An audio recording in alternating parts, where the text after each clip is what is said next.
So a couple years back, my buddies and I tried staying in the park after closing time. Our plan was just to take pictures, nothing sinister or anything like that. We just wanted to be able to say we did it. Basically, we snuck from bathroom to bathroom, corner to corner, and managed to stay there until they closed the gates and the maintenance team got to work. We were really surprised we hadn't gotten caught. It was almost strange, considering how much talking up Disney security gets. Our hearts were beating like crazy, and we sat there for a while, hiding behind a tombstone in the haunted mansion. We noticed that it's true. The Disney staff have signed their names on every single one. So, finally, we got the courage to roam about, still being careful as to not be seen. It was really eerie. The occasional guard or maintenance worker would walk by, and we would just duck or hide behind a corner. It worked. For about an hour. Of course, we couldn't keep this up for long, and yeah, they caught us. I mean, give us props for attempting and succeeding, but that's not where the story ends. So the first thing we said when they caught us was, "Are you going to take us down to the dungeon?" And we laughed. The security guard chuckled too, so the mood wasn't too dreary. He told us we weren't the first people to try sneaking after hours, but he wanted to know how we did it. We explained the situation, and he actually laughed and said that wasn't a bad plan. He told us he had to take us to the Disney jail to be further interrogated, which we thought was odd, but we figured from the beginning that if we had gotten caught, they'd take us down there. It might have been our plan all along. Maybe we wanted to see Disney Catacombs more than we wanted to be in the park after hours.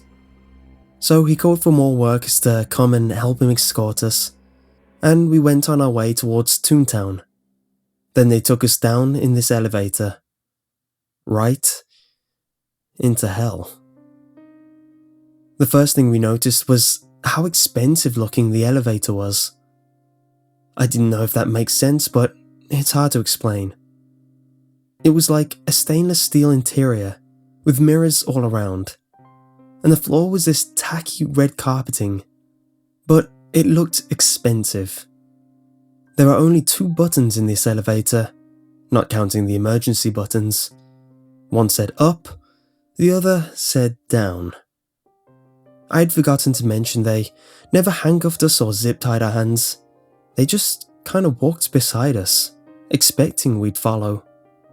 Not that we would have tried to make a run for it. I mean, these people seemed decent. Like, how are we supposed to know what was going to happen? The elevator stopped and we started walking down this perfectly shining, bleached-smelling corridor. There were no doors on either side. It was just a plain, empty corridor. We walked for what seemed like an eternity, and no one was talking any longer. It was me, my friends, the security guard, and 2 other maintenance workers. Finally, we reached a heavy metal door that had a security code and card reader. One worker put in his card, the other typed in a code on the keypad. I watched the code he typed in, 121566. I only remember it because I found out later what its significance was, and it makes me laugh looking back. Strange. It's strange that I could laugh looking back. They led me and my friends into another corridor. This one had doors down the hallway walls. Each door had a little plexiglass square, about 10 by 10 inch window, at the top right corner. Looked sort of like a psych ward, to be honest. Not so much like a jail. He led us to room 1901, and inside was a single desk with, surprisingly, 3 chairs for me and each of my friends. They left us in there alone, closing the door on the way out. We sat in the chair like obedient little children and waited for them to return. But they never did. 2 hours went by, and no one came back for us. My buddy Tim went to the door and, surprisingly, it was unlocked. He didn't open it though. He was worried there'd be a guard on the outside and that they'd think we were escaping, and we weren't looking for any more trouble. So about 25 minutes went by, when we got restless and finally decided to leave the room. The hallway was empty like before. No signs of people. Nothing. We started calling out. "Hello? Is anybody here?" No one answered our calls. We noticed surveillance cameras were placed above every door, and we got to wondering if there was any living soul in this place at all. We should have left right then and there. But then again, whoever does the right thing in these kinds of situations. Every door looked the same, and each one had a specific number above it. They weren't in order like, say, rooms 1 to 10. They were scattered numbers. For example, our room had been 1901, but the door next to it was 1205. I got to thinking and finally assumed that they were just randomly chosen. We walked up the hallway and had no idea where we were going, what we were hoping to find, or even if it mattered. My other buddy, Guy, decided we should just leave. He said that if they really wanted us here, they'd have come back. And maybe it was just a scare tactic. Maybe they just wanted to trick us into thinking we were being arrested and were waiting for us outside to laugh. I felt wary of the whole situation, and Tim was just quiet the whole time, nodding his head here and there. He was more interested in looking into the door's little 10 by 10 inch windows. That wasn't a good idea.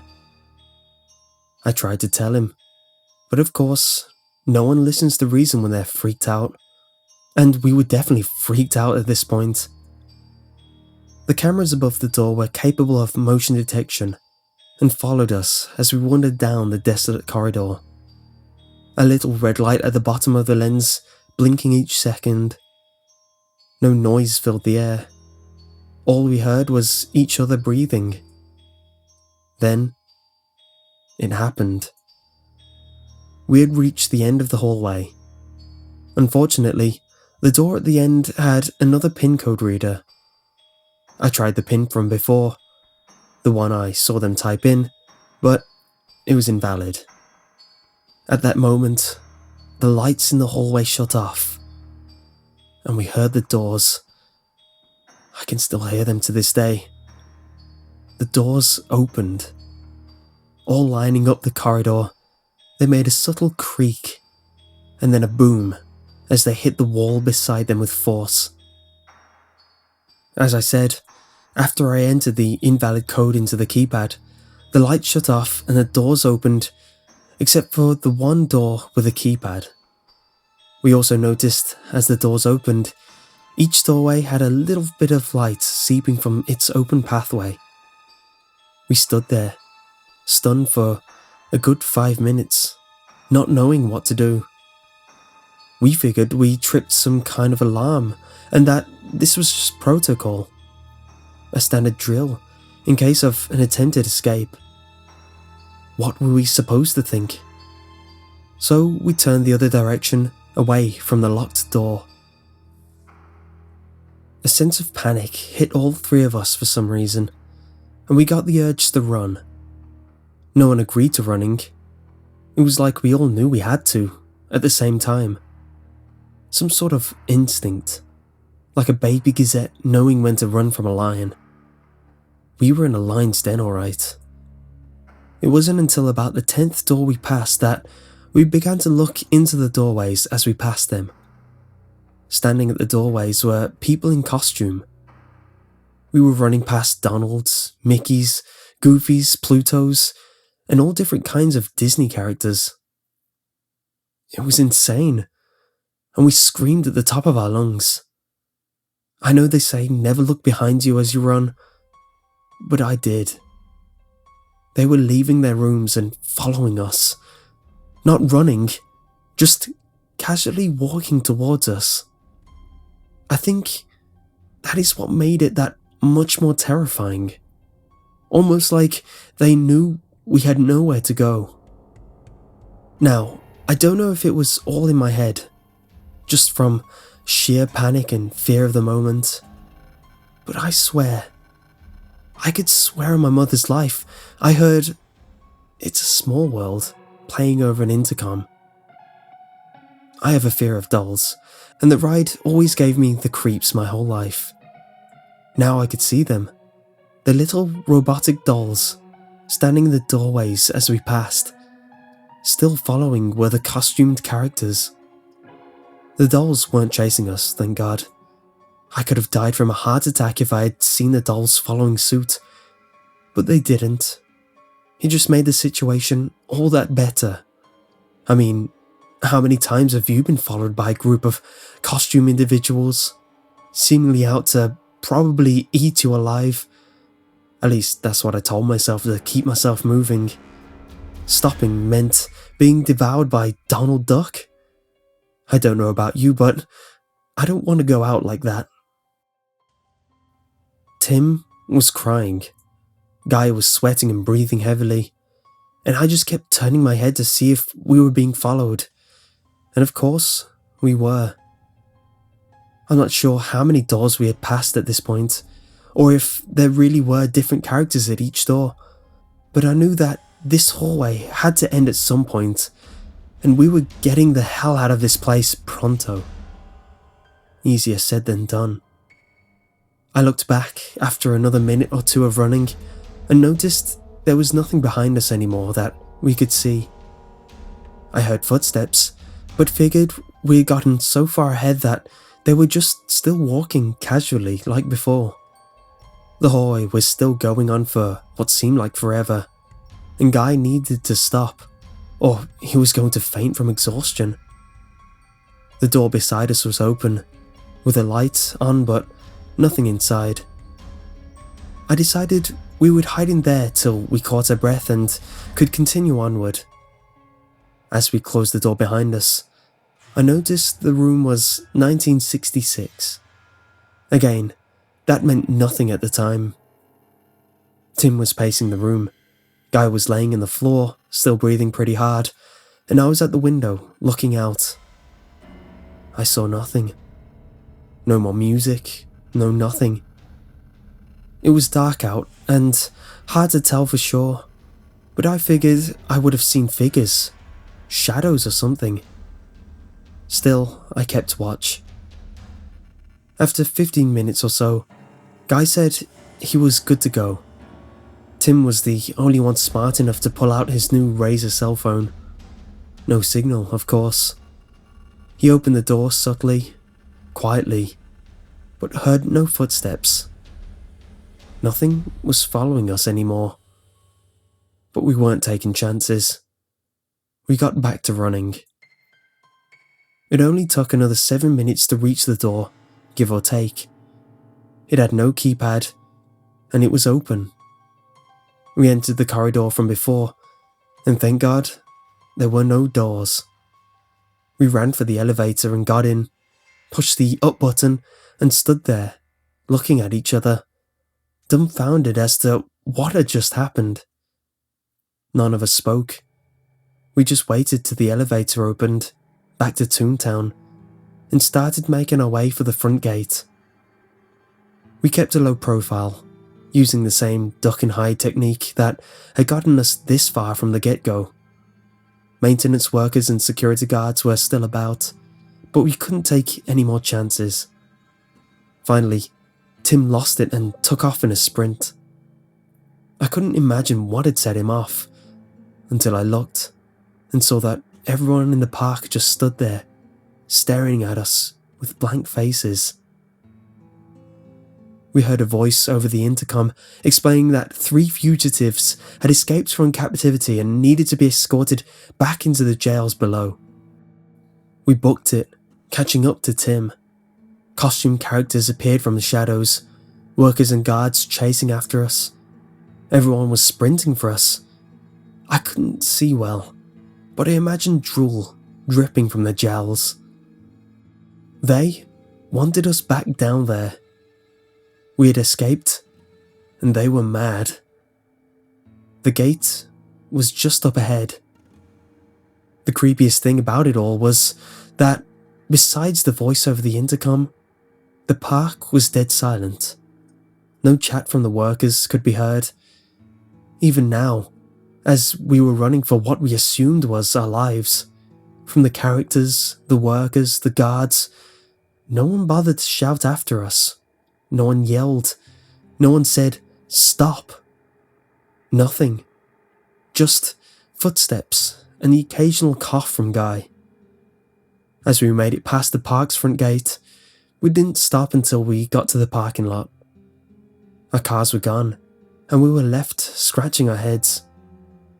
We continued running down the road, which went on for miles, stopping occasionally for us to catch our breath.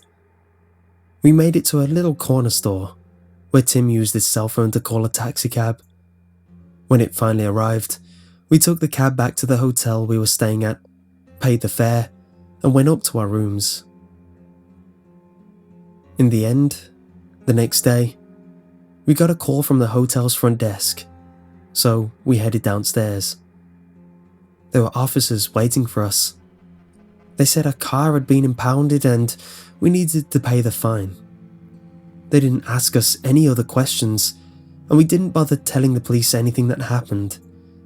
Even now, people we tell, people who don't have a reason to disbelieve me, don't believe me. So how could an officer of the law be expected to?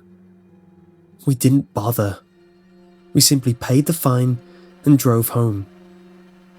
We didn't talk about what happened the whole drive back. It wasn't until a couple weeks later that I got myself to search up the numbers. Curiosity, I guess. As you all know, Walt Disney was born on December 5th, 1901. The room we were in was 1901, and the door next to us was 1205. Also, he died on December 15th, 1966, which was the key code the worker had put in to lead us to the main corridor. What a strange coincidence, I decided. Whether any of that was real at all, I couldn't tell you. Maybe our imaginations ran wild. We were tired. It was around 1 a.m. when we made our escape. So it's plausible that's the answer. I'll never forget it though. And I haven't been back since.